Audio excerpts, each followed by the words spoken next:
Shalom dan salam sejahtera. Kita bertemu lagi di Injil Yohanes bab 1 dari ayat 19 sampai ke 34 ya.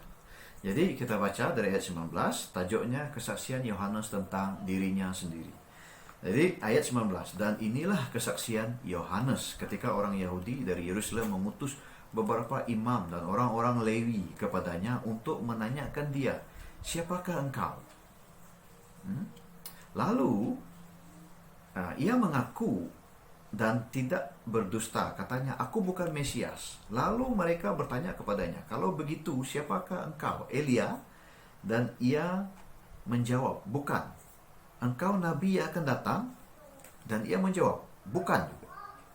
Maka kata mereka kepadanya, siapakah engkau? Sebab kami harus memberi jawab kepada mereka yang mengutus kami. Apakah katamu tentang dirimu sendiri?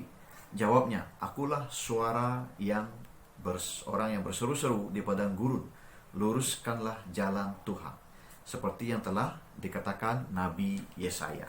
So di sini kita lihat imam dan orang Lewi ini datang karena satu, mereka telah ditugaskan untuk menyiasat siapakah Yohanes Pembaptis ini.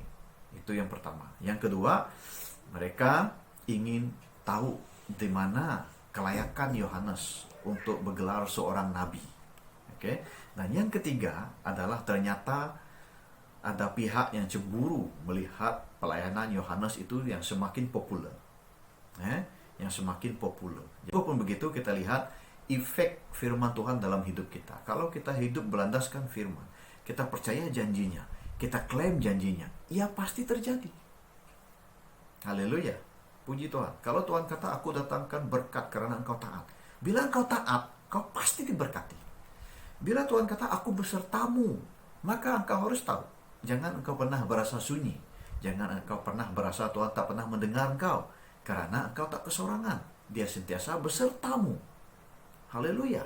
Jadi Yohanes seperti itu. Dia kata, akulah suara berseru padang gurun.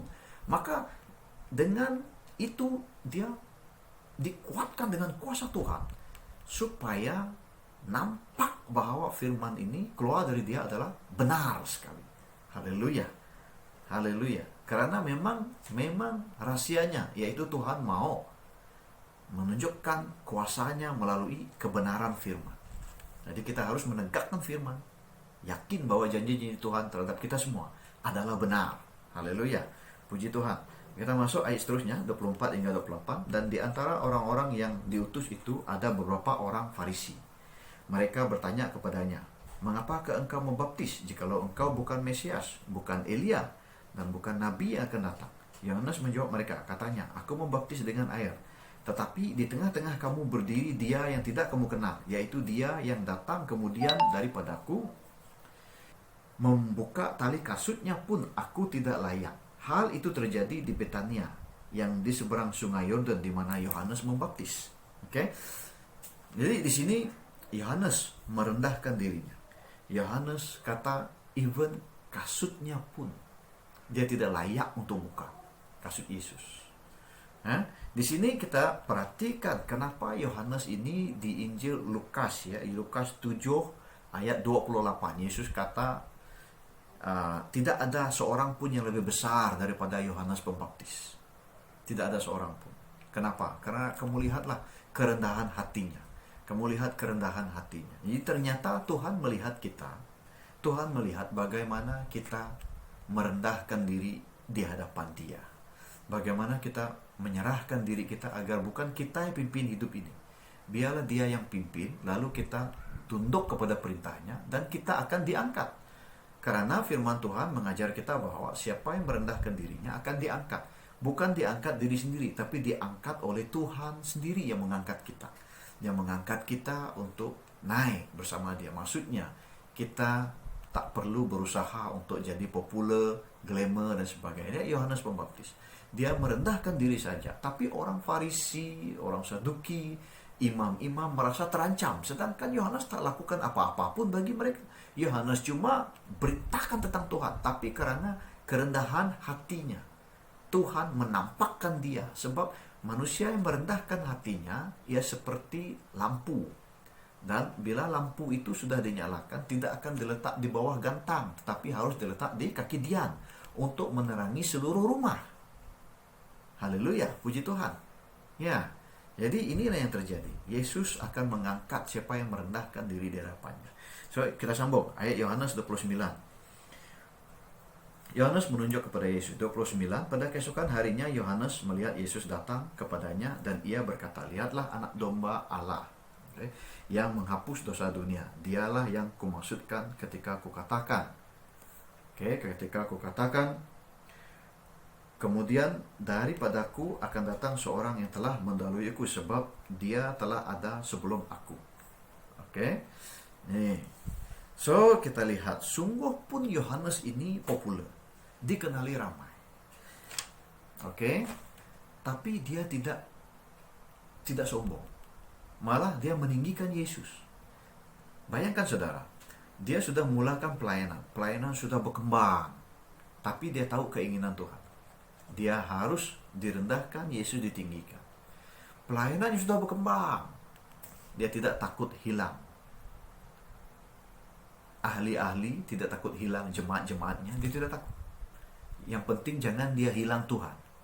Ini yang kita perlu belajar. Ya, bila kita melayani Tuhan, Tuhan lebih dari segalanya. Tuhan mesti nomor satu, lebih dari segalanya. Tidak boleh kita meninggikan jemaat lebih dari Tuhan. Tidak boleh kita berkhotbah hanya untuk ambil hati jemaat. Kita harus ambil hati Tuhan. Kita lakukan semua untuk Tuhan. Ini cara kita melayani Tuhan. Tuhan nomor satu. Inilah yang terjadi. Ya, jadi luar biasa. Untuk dipakai Tuhan dengan luar biasa, kita harus meninggikan Dia dalam segala hal. Engkau berkhotbah, tinggikan Dia. Engkau melayani, tinggikan Dia. Engkau makan, minum juga untuk kemuliaan Tuhan. Semua untuk Dia. Berkat yang datang dalam hidupmu hari ini juga karena Dia. Pujilah Dia sampai selama-lamanya. Jadi seterusnya kita lihat ayat 31 hingga 34 ya. 31 hingga 34. Saya baca ya. Dan aku sendiri pada mula-mulanya tidak mengenal Dia, tetapi untuk itulah aku datang dan membaptis dengan air supaya Ia dinyatakan kepada Israel. Dan Yohanes memberi kesaksian, katanya, aku telah melihat roh turun dari langit. Roh turun dari langit seperti merpati, dan Ia tinggal di atasnya. Dan aku pun tidak mengenalnya. Tetapi Dia yang mengutus aku untuk membaptis dengan air telah berfirman kepadaku, jikalau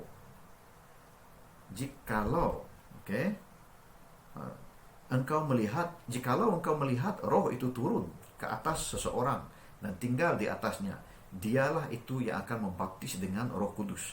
Dan aku telah melihatnya dan memberi kesaksian, ia inilah anak Allah.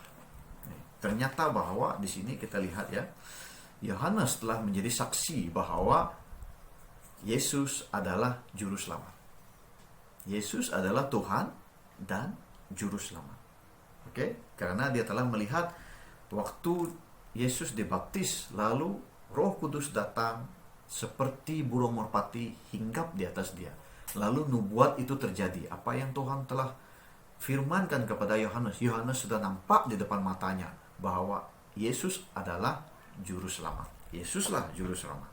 Jadi bila kita lihat di sini ya, Yesus akan membaptis dengan Roh Kudus. Yohanes baptis dengan air, tapi Yesus akan membaptis dengan Roh Kudus.